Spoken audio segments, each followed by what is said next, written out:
morning, good people. We're here live at Cedar Point, and I'm super excited. Who doesn't get excited about Cedar Point?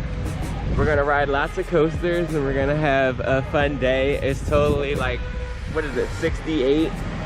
But it feels super nice out here because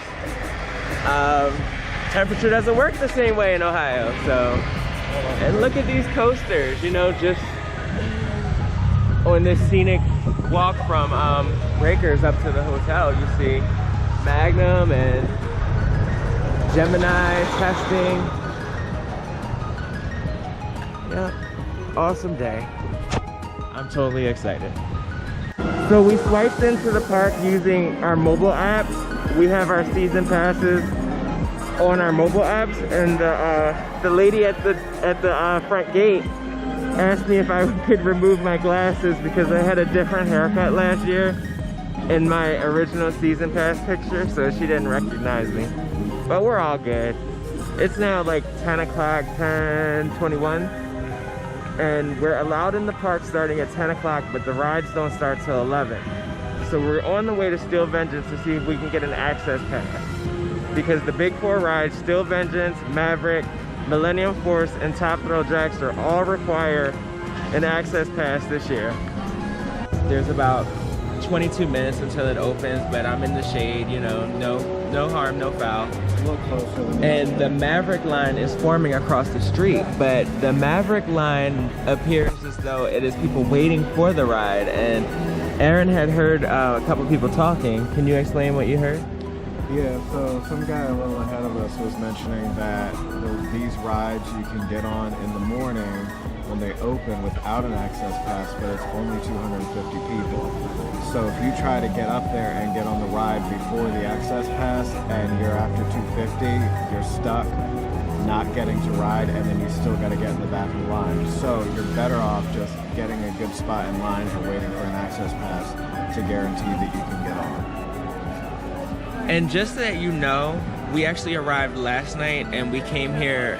We were too late for the 11 a.m. access passes, but we lined up for Steel Vengeance at 3:30, and we ended up getting an access pass to Steel Vengeance, Maverick, Millenium Force, and Top Thrill Dragster, and we were able to hit all 4 big coasters yesterday evening. So we're only gonna do like the morning half of the big 4 because we still want to get the credits on the smaller roller coasters and the roller coasters in the front of the park, but definitely it's doable if you plot it out right. Yeah. I feel like Steel Vengeance, as you can see, is one of the longer lines, so I would wait here first and take your chances with the rest, but it's really up to you and your preference.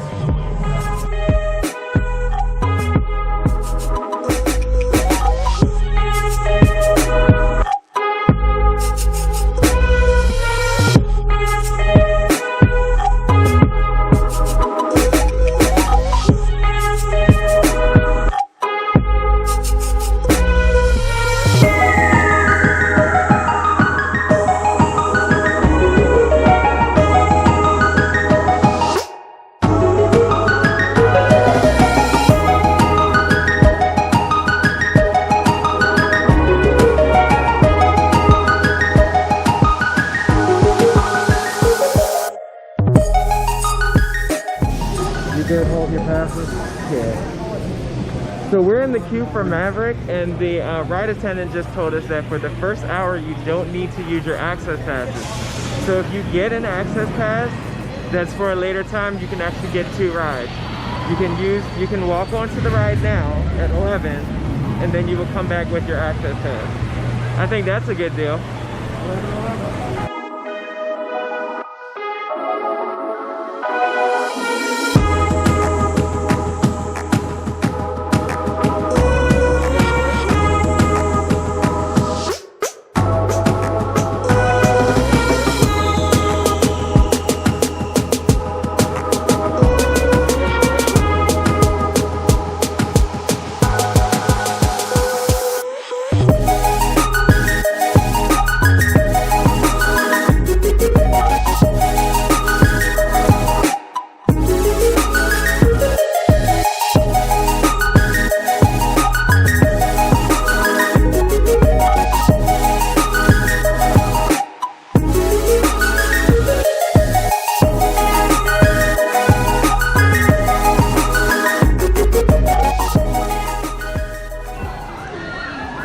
So here's a pro tip.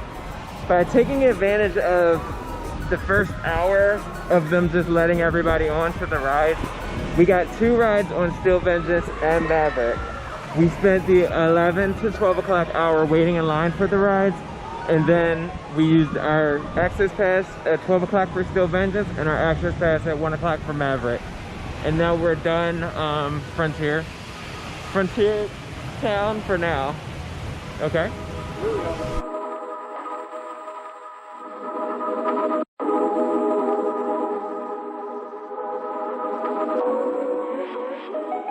Here in the queue for Thunder Canyon. As you can see, we are socially distancing. At some point there was only 3 boats, so we've been waiting quite a while. And the app says that this ride is open.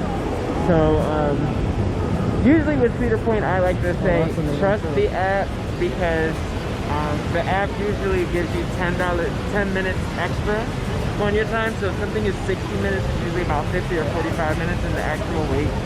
But in this case, this ride is not open, so it couldn't stay open because there's quite a line. But I did, Aaron did notice that there were only 3 boats operating, and now they added about 4 more, so there's a whole bunch of boats now. So hopefully this line can speed up real soon. Just to update you, if you were interested in knowing, I was in the hot seat, so now I'm saturated, but it's all good.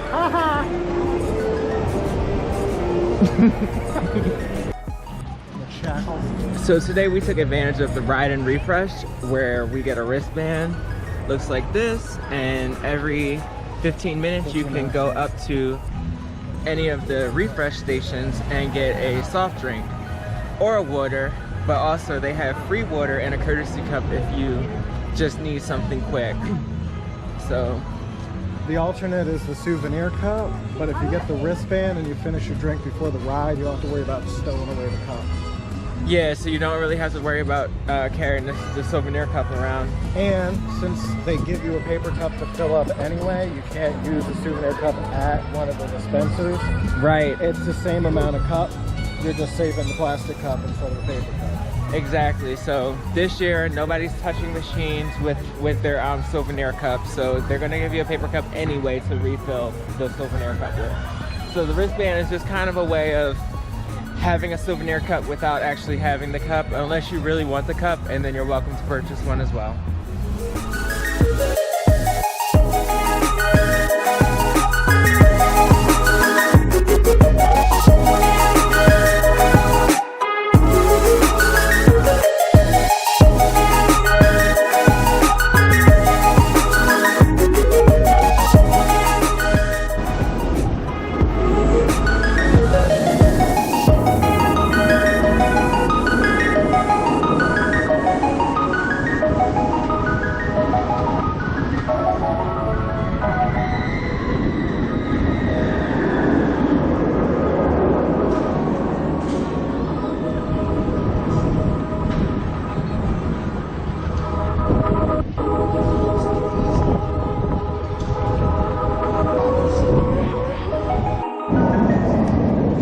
Hey guys, we just got back-to-back rides on Gatekeeper and Wicked Twister, and they're always pretty much walk-ons, but today we got kind of lucky that everything was smooth.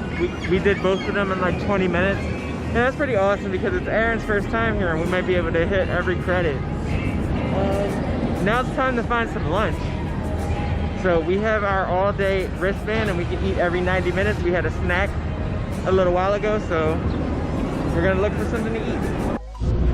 So we ended up using our wristbands, and we got stromboli, looks delicious, sausage and pepper, and pepperoni. And then we use our free drinks to refill the water. These meals also come with 2 sides. You can get garlic knots or a salad as well, but we weren't that hungry, so we just opted not to get the sides. But in 90 minutes, we can get more. The line for Raptor is surprisingly empty. So I'm like really excited, but like somewhat nervous, because last time I was here, this ride almost caused me to gray out. That helix towards the end is like super intense. So I'm hoping to see how I do this year. And plus, I just had lunch. We'll see. So we'll see. Yeah. I was telling Aaron, this ain't no Great Bear. Besides Banshee, this might be the most intense V&M invert. So we'll see. One thing I noticed differently than my 2019 visit to Cedar Point is that I haven't really seen a lot of downtime on the rides. I remember last year, every time I got in line for Maverick, there'd be this notice that would say, "Attention guests, there'll be a very brief delay while we work out some mechanical issues." But I haven't seen that at all this visit. What I will note is that every 30 minutes, they are spraying down and running empty trains for sanitary purposes. So if you're in line and your line says it's going to be 30 minutes, it's probably going to be a little bit longer than that, because there's like 10 minutes of them just spraying and running empty trains to get them all sanitized and clean for you.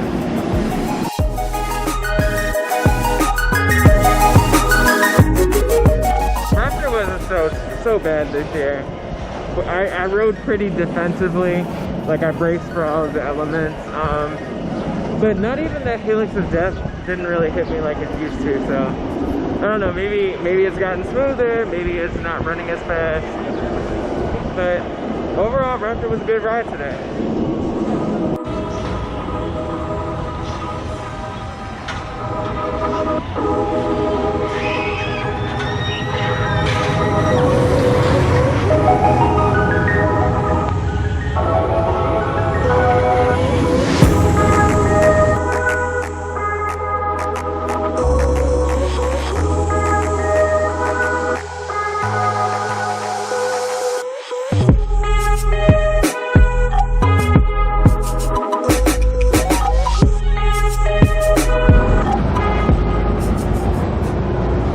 Let me just say that my opinion of Valraven has changed from 2019 to 2020.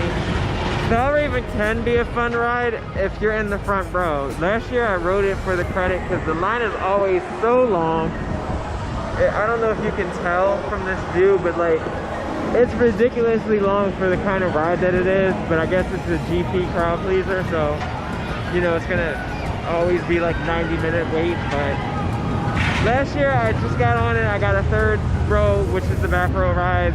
It didn't do it for me. Here it comes.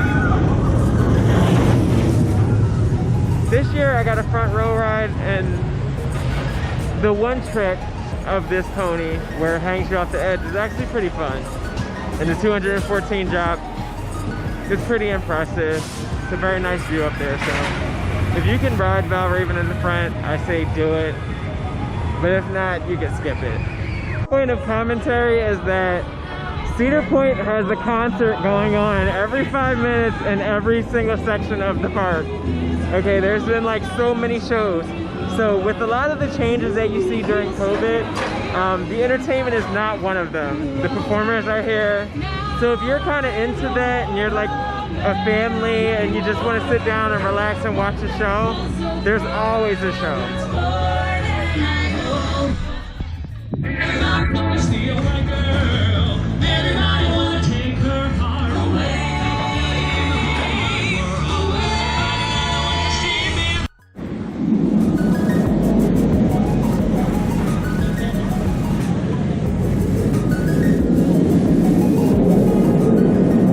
That's code word for it's rough.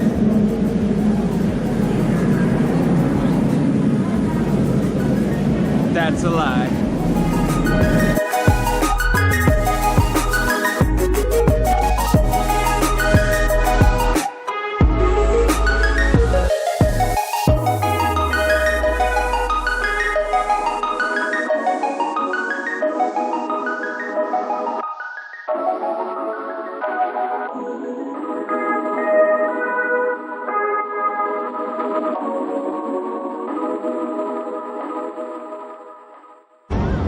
So we were riding Corkscrew at like 7 o'clock, and we realized that the line for Dragster was pretty much a walk-on. So we ran right across the midway and got on top Thrill Dragster. So just like you can ride the rides here between 11 and 12 without an access pass, The access passes actually stop after 6 to 7. So at 7 p.m. you can get on any of the rides as long as you can make it in the line before 7:30 or so when they close the lines.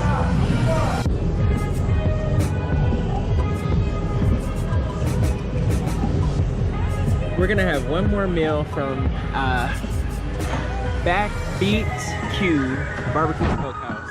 This will be our dinner tonight. We used our all-day dining pass. The park closes at 8. It's now 7:58, so we're gonna make sure that we eat before we head out.